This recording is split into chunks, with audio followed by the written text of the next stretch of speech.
Anggi sudah makan malam dengan semua orang terkecuali Rehan. Anggi hanya berpikir mungkin laki-laki itu marah karena dia yang sempat bercanda tadi. Dia melirik lantai atas beberapa kali. Rehan benar-benar tidak turun. Anggi hendak naik ke atas namun niatnya terhenti ketika dia melihat Aldi dan Bima sedang asik bermain game. Mereka berdua terdengar sangat berisik namun sepertinya akan sangat seru jika ikut bergabung. Kak Bima, Aldi. Kedua laki-laki itu menoleh lalu kembali menunduk. Kalian sedang main game online ya? Anggi boleh ikutan tidak?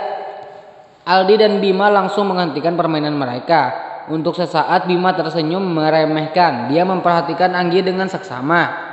Anggi yang ditatap seperti itu oleh Bima hanya tersenyum.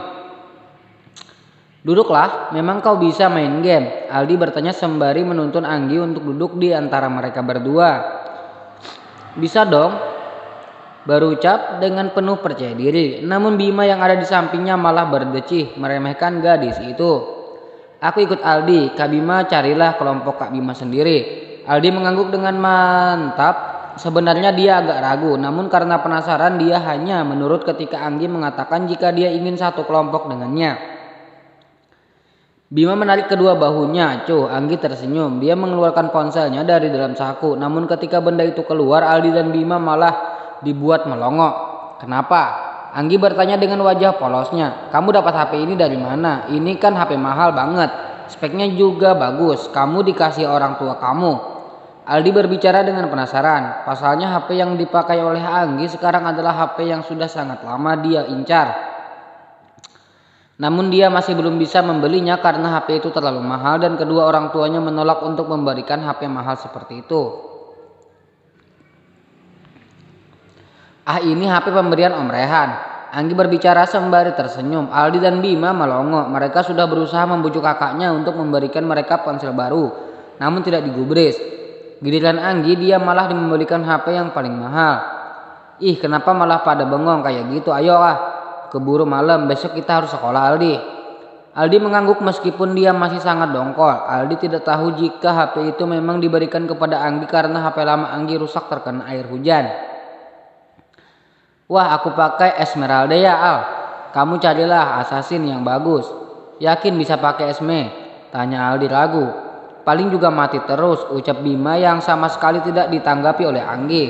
Esmeralda memang kuat dan memiliki kemampuan yang bagus karena selain jadi mage dia juga berperan sebagai tank. Namun jika belum bisa menggunakannya dengan baik, orang yang menggunakan hero ini pasti akan kesulitan. Awas jangan sampai jadi beban, ucap Bima kembali meremehkan. Kak Bima tuh yang harus hati-hati, nanti Anggi sedot energi kakak sampai darah kakak bisa menjadi putih. Anggi melangkahkan menuju kamarnya dengan riang, sementara Bima laki-laki itu malah berbaring di atas lantai seperti orang yang terkapar. Niat hati ingin mengalahkan Anggi, nyatanya malah dia yang kalah puluhan kali dari gadis itu. Harga diri Bima hancur berkeping-keping sebagai seorang laki-laki yang sudah dewasa. Dia dikalahkan oleh bocah tengil seperti Anggi. Apa kata dunia kalau teman-temannya tahu tentang itu? Makanya jangan meremehin anak kecil kak. Tahu rasakan. Aldi meninggalkan Bima dengan perasaan yang luar biasa senang. Tadinya Aldi juga sempat meragukan kemampuan Anggi. Namun jemari mungil itu ternyata sangat lincah. Anggi juga sangat cerdik ketika melawan musuh. Anggi membuka pintu kamar perlahan. Dia mengerutkan keningnya ketika melihat lampu kamar ternyata tidak dimatikan. Apakah suaminya belum tidur? Tapi ini sudah jam 12 malam. Biasanya Rehan sudah tidur di jam-jam seperti itu. Gadis itu melangkahkan kakinya masuk ke kamar. Dia hendak berlari menuju kamar. Namun Anggi mendengar pergerakan gelisah dari atas ranjang. Anggi akhirnya mengendap-endap mendekati ranjang sang suami.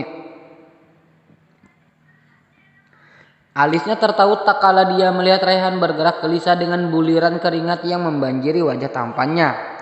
Om baik-baik saja kan? Om kenapa? Anggi berusaha menggoyangkan bahu Rehan, namun dia tidak mendapatkan respon apapun. Anggi semakin mendekat, dia menyentuh kening Rehan dan seketika itu juga dia kembali menarik tangannya. Om demam, tubuh Om panas sekali. Anggi berbalik untuk memanggil bantuan namun tangannya dicekal oleh Rehan. Anggi langsung menoleh dan duduk di tepian ranjang sembari mencoba untuk melepaskan tangan suaminya. Jangan buat keributan Anggi, ambil ponselku, di sana ada nomor Mahen. Kau bisa menghubunginya dan menanyakan apa yang harus kau lakukan. Anggi mengangguk. Dia mengambil ponsel yang ada di atas nakas. Namun ketika dia ingin membuka ponsel itu, dia kembali menatap Rehan bingung. Sandinya apa om? Tanggal lahirku. Tapi Anggi nggak tahu kapan om lahir. Rehan menghembuskan napas kasar. Dia menyebutkan sandi ponselnya meski dengan susah payah. Kepalanya sakit, saking sakitnya rasanya sampai terasa dalam telinga Rehan. 5 menit kemudian Anggi menelpon Mahen. Dia mulai melakukan semua hal yang diinstruksikan oleh Mahen. Gadis itu mulai mencari termometer di dalam 40 Celcius. Anggi bergumam kenapa sangat tinggi. Anggi kembali mengirim pesan kepada Mahen untuk mengabarkan kondisi suaminya. Setelah mendapatkan balasan dari Anggi, kembali sibuk turun ke bawah untuk mengambil air suam-suam, kuku dan handuk kecil. Undakan tangga yang begitu banyak dan tinggi tak lantas membuat Anggi lelah. Dia masuk ke dalam kamar dan mulai mengompres kening Rehan dengan handuk kecil itu.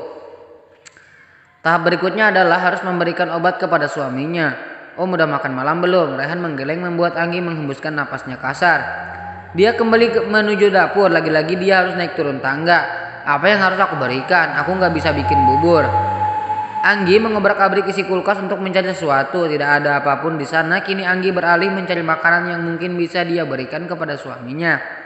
Matanya berbinar ketika dia melihat roti tawar juga beberapa jenis selai. Anggi mengambil 2 lembar roti lalu mengoleskan mentega dan selai coklat.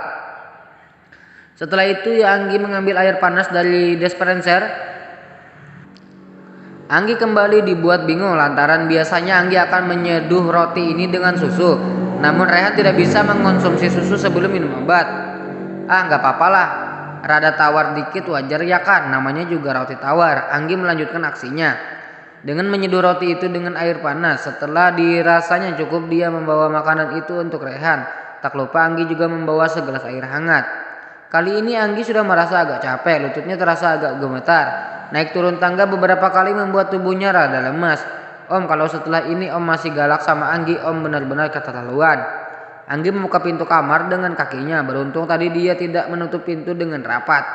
Om, makan dulu ya. Nanti minum obat. Anggi membantu Rehan untuk duduk bersandar. Sandaran ranjang. Laki-laki itu hanya menurut ketika Anggi menyendokkan sesuatu yang aneh dan mengarahkannya ke mulutnya. Hati-hati om, masih panas, ucap Anggi. Rehan mengerutkan keningnya ketika lelehan roti itu melebur di dalam mulut. Ini apa? Kenapa rasanya sangat aneh? Protes Rehan. Sudah makan saja. Masih syukur Anggi buatkan makanan. Habiskan. Kalau enggak nanti Anggi nggak akan mau bantu om lagi. Rehan kembali menurut. Sebenarnya makanan yang Anggi buatkan tidak terlalu buruk. Mungkin karena lidahnya sedang tidak mengecap dengan baik. Alhasil Rehan bisa menghabiskan makanan aneh itu. 10 menit berlalu. Anggi menyodorkan obat anti nyeri juga antibiotik kepada Rehan. Setelah memastikan Rehan meminumnya obatnya, Anggi kembali membantu Rehan untuk berbaring. Sekarang om tidur ya. Mau Anggi nyanyiin gak? Rehan diam tidak merespon ucapan istri bawelnya. Dia berusaha memejamkan mata meskipun agak sulit. Anggi mulai bernyanyi meski dengan suara yang pelan. Rehan masih bisa mendengar suara merdu Anggi yang benar-benar berbeda dengan suaranya ketika dia sedang mengoceh. Rehan yang sudah memejamkan mata sedikit membuka matanya untuk melihat Anggi. Sudut bibirnya tertarik ke atas. Rehan kembali menutup mata dan kini dia mulai bisa tidur dengan nyaman. Bayangin aja kalau Anggi lagi nyanyi hal hebat yang dikoper sama Rafa. Anggi tersenyum. Dia terus bernyanyi sembari kembali mengompres kening Rehan. Namun setelah beberapa saat Anggi mulai mengantuk dan tanpa sengaja Anggi tidur dengan posisi duduk di kursi kecil. Namun tangannya ditumpukan ke pinggang panjang disusul dengan kepalanya yang tertumpu di atas tangan. Hari sudah semakin malam, malah hampir pagi. Rehan terbangun. Dia melirik ke arah Anggi. Gadis itu masih tidur dengan posisi yang sama. Rehan yang kala itu merasa kasihan mencoba untuk membangunkan dan memindahkan Anggi ke atas ranjang. Setelah melihat Anggi tidur dengan nyaman, Rehan kembali berbaring menyamping memperhatikan wajah mungil yang semalam sudah merawatnya dengan telaten. Sinar mentari pagi mulai menyingsing. Rehan mengerjapkan matanya ketika sekelebat cahaya menembus tirai dan mengenai wajah tampannya. Rehan menoleh ke samping. Gadis yang semalam tidur di sampingnya sudah tidak ada. Kepalanya kembali menoleh ke jam di atas nakas. Ternyata sudah jam 8 pagi.